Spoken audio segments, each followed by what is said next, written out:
বাংলাদেশের সাবেক প্রধানমন্ত্রী এবং আওয়ামী লীগের সভাপতি শেখ হাসিনার বিরুদ্ধে বহুল আলোচিত মামলার রায় ঘোষণা করেছে আন্তর্জাতিক অপরাধ ট্রাইব্যুনাল। সোমবার দেয়া ওই রায়ে তাকে মৃত্যুদণ্ডে দণ্ডিত করা হয়। দীর্ঘ ৩৯৭ দিনের বিচার প্রক্রিয়া শেষে ঘোষিত এই রায়কে কেন্দ্র করে দেশের রাজনীতিতে ব্যাপক আলোড়ন সৃষ্টি হয়েছে। অন্যদিকে দেশান্তরী শেখ হাসিনা ৫ পৃষ্ঠার লিখিত বিবৃতিতে এ রায়কে পক্ষপাত দুষ্ট, রাজনৈতিক উদ্দেশ্য প্রণোদিত এবং অবৈধ সরকারের প্রতিহিংসার ফল বলে দাবি করেছেন।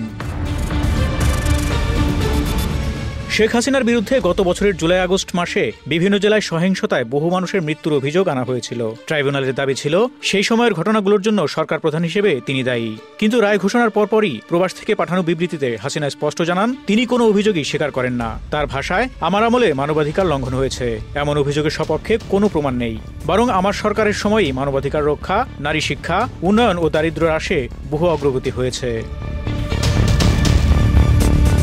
প্রত্যাখ্যাতির সুরে তিনি আরও যোগ করেন, তাকে আত্মপক্ষ সমর্থনের কোনো সুযোগ দেওয়া হয়নি। নিজের আইনজীবী পছন্দ করার অধিকার থেকেও বঞ্চিত করা হয়েছে। যে ট্রাইব্যুনাল থেকে তার বিরুদ্ধে রায় এলো, সেটিকে তিনি অবৈধ, অনির্বাচিত অন্তর্বর্তী সরকারের অধীনস্থ এবং চরম রাজনৈতিক নিয়ন্ত্রণে পরিচালিত বলে অভিহিত করেছেন। তার অভিযোগ, বিচারক ও অভিজ্ঞ আইনজীবীদের মধ্যে যারা অতীতে আওয়ামী লীগের প্রতি সহানুভূতিশীল ছিলেন, তাদের সবাইকে পদ্ধতিগতভাবে সরানো হয়েছে। শুধুমাত্র আওয়ামী লীগের নেতাদের টার্গেট করে বাছাই করা অভিযোগ গঠনের মধ্য দিয়েই পুরো বিচার প্রক্রিয়া সাজানো হয়েছে।